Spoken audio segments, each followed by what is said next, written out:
The room was filled with a heavy silence, the kind that usually appears when people are prepared to hear something they have been waiting for, yet secretly hoping would never come. Everyone had dressed in their best clothes, behaving as if they were attending a special ceremony instead of a moment that would decide the future of their family. The long table in the center of the room stood like an invisible wall between the people sitting there, each one pretending to stay calm while their eyes silently judged one another. The late businessman, a man respected in the city for his honesty and hard work, had left behind a large estate. No one in the room knew exactly what was written in his will, but everyone had their guesses. Some hoped, some feared, and some simply waited with cold confidence. His lawyer, an older man who had known him for many years, stood near the chair with a thick folder in his hand. He cleared his throat before speaking, but before he could even open his mouth, drama entered the room literally when the door swung open. A young boy, no older than 12, rushed in and stood firmly in front of the adults. His clothes were simple, as if he had run straight from school without stopping anywhere. His breathing was uneven and his hands trembled slightly, but his eyes showed a strength far beyond his age. No one expected him there. In fact, no one even knew he existed. The businessman's open secret, the child everyone had heard whispers about but no one had ever seen, was suddenly standing in front of them. Many people looked away, pretending not to stare, but curiosity filled the room like smoke. The boy swallowed hard before looking around at all the faces turned toward him. For a moment he looked like he might run away again, but then he straightened his back. "I need to say something," he announced. His voice was small, but clear enough for everyone to hear.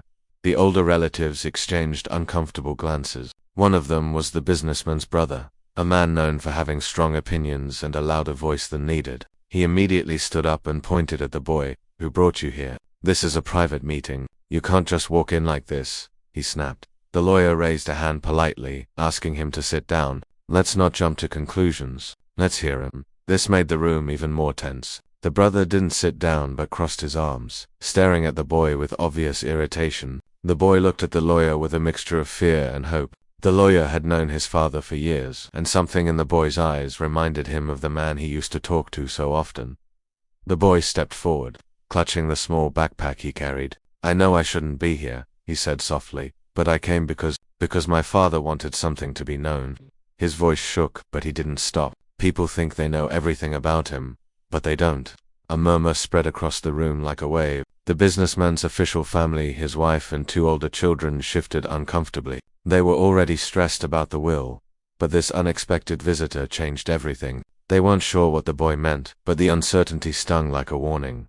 The businessman's daughter, a quiet young woman who had always been closer to her father than her brother had been, leaned slightly forward. "What do you mean?" she asked gently. The boy hesitated. This was the first time someone had spoken to him with kindness since he entered the room. His eyes softened. "He helped more people than anyone knows," the boy began. "He didn't do it for fame or money or because he wanted something in return. He did it because he cared."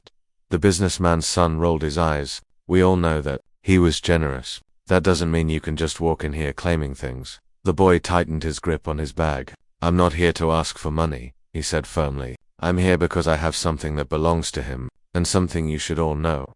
His words caused an immediate shift in the atmosphere. The lawyer slowly lowered the folder in his hand, now fully focused on the boy. The businessman's wife, who had been trying to stay calm throughout the meeting, pressed her lips together nervously. "What are you talking about?" she asked. The boy opened his backpack and carefully pulled out a small wooden box. It looked old, but what? Everyone leaned forward a little, curious. He placed it on the table gently, as if it were something fragile. "My father gave this to me before he—" The boy's voice cracked for a moment, but he steadied himself.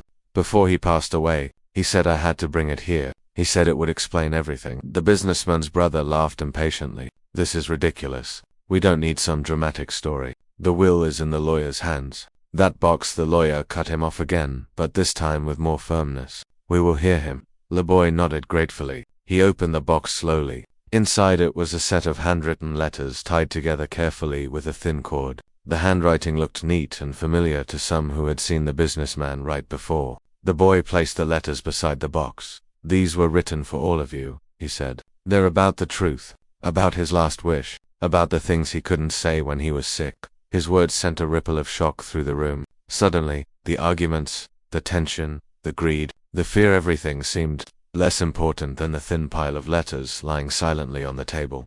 The businessman's daughter reached out but stopped halfway. Unsure if she had the right to touch them, the boy offered a small nod, as if giving her permission. She gently picked up the first letter and held it with trembling hands. Her mother looked confused. "Why didn't he tell us about these?" she whispered. The boy answered quietly, "Sometimes adults think telling the truth will hurt the people they love, but my father said the truth heals more than it hurts." The lawyer took one of the letters and unfolded it. Before reading it aloud, he looked at the boy. "Did your father tell you what was inside these?" he asked. That the boy shrugged lightly, only that it would explain who he really was, and why he made certain decisions. This made everyone look at one another with immediate suspicion. If the businessman made unusual decisions before his death, financial, emotional, or personal, it could change the outcome of everything they had assumed. And even though no one said it out loud, everyone in the room knew it. The will reading could be completely changed by what was inside that box. The lawyer cleared his throat. "I think we should read them." The businessman's brother slammed his hand on the table. "No, this is madness. We don't even know if those letters are real." But his outburst only made him look insecure, worried that the truth might not favor him. The businessman's daughter looked at the boy again. "What's your name?" she asked softly. But the boy hesitated. He wasn't hiding anything. It was just that the moment felt too big, too heavy. He wasn't there for recognition or sympathy. He was there because of a promise. "You don't have to say it," she assured him. The boy nodded. For the first time since entering the room, his shoulders relaxed a little. The lawyer unfolded the first letter. His hands shook slightly, not because he was nervous, but because he felt the weight of what he was about to reveal. The businessman had been more than just a client. He had been a friend. Reading his final words aloud in a room full of people fighting over his legacy felt emotional. Before the lawyer could read, the boy spoke again. "I know this is strange," he said quietly, but he wanted everyone to know why things turned out the way they did. He didn't want people arguing. He didn't want you to think he forgot about anyone. There was something pure and honest in the boy's voice that silenced even the loudest critics in the room. For a moment they all remembered the man they were there to honor, the one who had worked hard, loved deeply, and lived with principles. The lawyer finally began reading, but the contents of the letter would take time to understand, and that story would unfold moment by moment. One thing was clear to everyone in the room. The boy had not come to disturb the will reading. He had come to reveal a part of the businessman's life that no one had ever known. And with that truth, nothing would stay the same. The room felt different after the lawyer unfolded the first letter. It was as if the air had shifted, carrying a mix of curiosity, fear, and something deeper, the sense that everyone was about to hear something they weren't prepared for. The young boy stood quietly, watching the adults with the same nervousness he had walked in with. But now, beneath the fear, there was relief. He had made it this far. The lawyer held the letter carefully, the way someone might hold a delicate memory. He took a slow breath before reading it aloud. "My family," he began, reciting the businessman's handwriting. "If you are hearing these words, it means I could not speak them to you myself. For that, I am sorry." The businessman's wife shifted in her seat, holding her hands tightly together. She never liked emotional surprises, especially not ones that reminded her of her husband's absence. The businessman's daughter lowered her eyes, blinking away the tears that started forming. His son, who usually acted confident and bold, now looked uncomfortable, as if he could sense that the letter might reveal things he wasn't ready to accept. The lawyer continued reading. "I was not a perfect man. I made mistakes. Some of them I regret deeply, but every decision I made came from wanting to protect the people I cared about, even when you didn't understand it." The businessman's brother scoffed under his breath but didn't speak this time. Something in the tone of the letter made even him pause. The lawyer kept reading, his voice steady. "There is someone in this room who knows the part of my life most of you never got to see. I kept secrets, not to deceive you, but because I didn't want to bring harm or confusion to anyone. I hope you will listen before you judge." The businessman's daughter looked at the boy again. This time her gaze wasn't suspicious. It was gentle, almost protective. She sensed that whatever was coming next, this child was at the center of it. The lawyer read on. "The boy standing before you is important to me. He is not here to take anything from you. He is here because I asked him to come. He carries the truth I could not say out loud." The businessman's wife pressed a hand to her mouth as her breathing grew uneven. She wasn't angry, she was hurt, confused, and caught between past memories and the present truth. The lawyer paused for a moment to let the words settle. The boy lowered his head, feeling the weight of the room shift toward him. He wasn't used to so many eyes staring at him at once. But he reminded himself of the promise he made to the one person who believed in him. The businessman. The lawyer continued. There was a time in my life when I helped someone who needed a place to stay, a child. He had no home, no family to protect him. I didn't announce it publicly because the world can be cruel to children who grow up without support. I didn't give him my name because I didn't want him to be judged by my success or my failures. I wanted him to grow with dignity. The businessman's son frowned. So, this boy lived with him? He asked aloud, unable to hide his disbelief. The boy shook his head. Not like that. He didn't take me home. He just helped me. The lawyer nodded. There's more. He continued reading. To the child I helped, you were stronger than you knew. You reminded me of myself when I was young, fighting, trying, refusing to give up even when life was unfair. You gave me hope.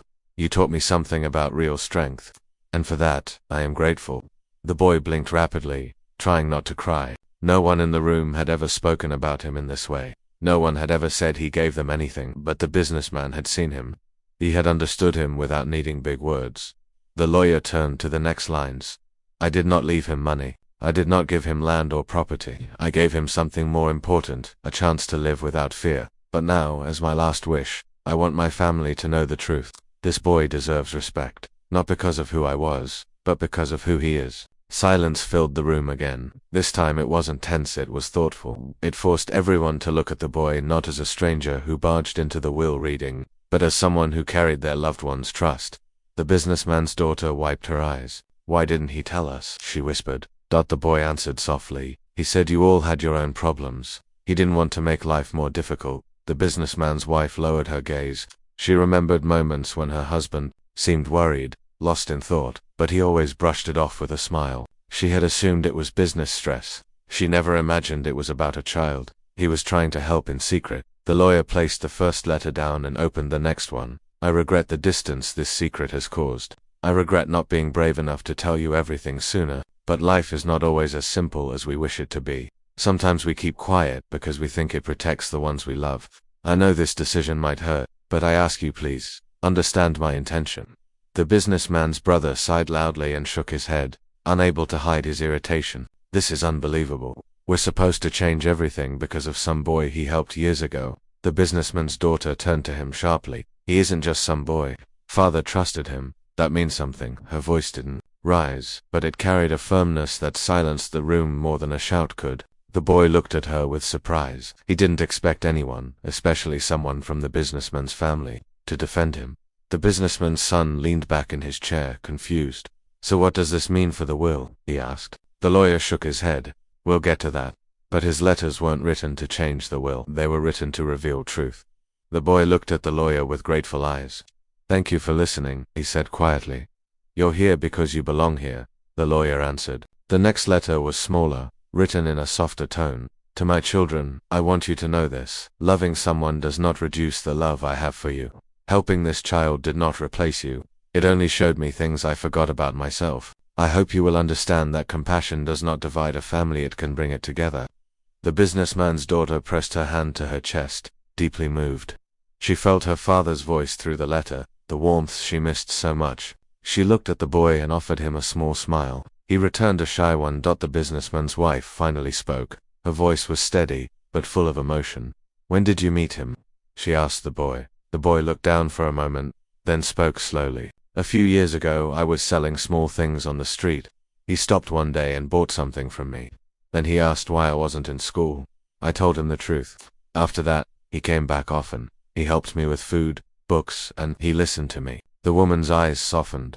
He always had a soft heart, she murmured. The businessman's son leaned forward. Did he ever say anything bad about us? He asked cautiously. The boy shook his head quickly.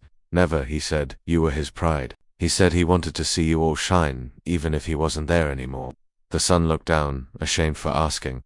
The businessman's brother opened his mouth again, but this time the daughter stopped him with a firm, cold look. Not now. The lawyer placed the letters back into the wooden box, closing it gently. This was his truth, he said softly. It does not change his will, but it changes the way we see him, and maybe, the way we see each other. The boy took a deep breath. He felt lighter, as though he had carried a heavy secret for years and had finally placed it where it belonged. I did what he asked, he whispered. The businessman's daughter stood from her chair and walked toward him. She didn't hesitate. She placed her hand on his shoulder gently. "You did more than that," she said. "You honored him." For the first time since entering the room, the boy smiled, not out of relief, but from a feeling he hadn't felt in a long time. Belonging. The lawyer looked around the room. "There is still the matter of the will," he said, "but I think we all understand something now. This isn't about money. It's about truth, forgiveness, and the legacy he wanted to leave behind." The boy nodded. That's all he wanted. Everyone understood that the businessman's final wish wasn't about dividing his wealth, it was about uniting his family, even if it meant revealing something unexpected. And as the boy prepared to leave the room, the daughter stopped him gently. "You're not going anywhere," she said softly. "Not until we finish this together." For the first time, the boy felt like he wasn't standing alone in the room. He was part of the story now.